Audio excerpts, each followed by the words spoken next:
চলো বন্ধুরা, আবারও চলে আসলাম মা অন্নপূর্ণা রান্নাবান্না নিয়ে। তো সবাই কেমন আছো? আশা করি ভালো আছো। তো আমিও ভালো আছি।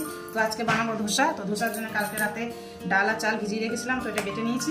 এবার এর মধ্যে লবণ দিয়ে এটা একটু লিকুইড করে নেবো।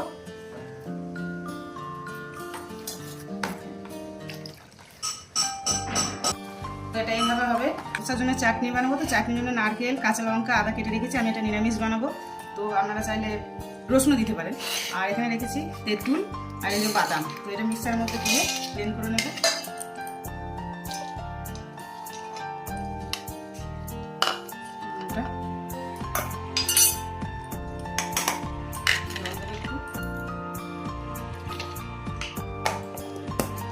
তো আমার এটা পেস্ট করা হয়ে গেছে। এখানে একটা কড়াই বসিয়ে দিয়েছি। কড়াইয়ের মধ্যে সাদা তেল দিয়ে দিয়েছি।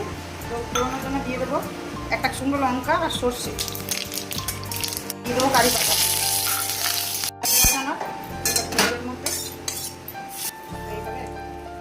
তাওয়া বসিয়ে দিয়েছি, তাওয়ার মধ্যে একটু তেল দিয়ে দেবো।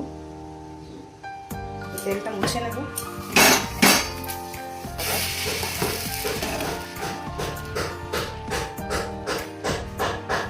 চলো, আমার মশলাটা হয়ে গেছে, তুলে নিলাম।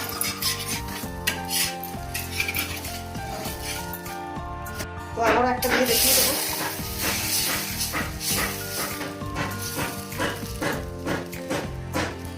চলো, এটা তুলে দেখিয়ে দেবো। ধোসা তৈরি করা হয়ে গেছে। দেখো, আমি ফার্স্ট টাইম করলাম, দেখে মনে হচ্ছে ভালোই হয়েছে, জানি না খেতে কেমন হবে।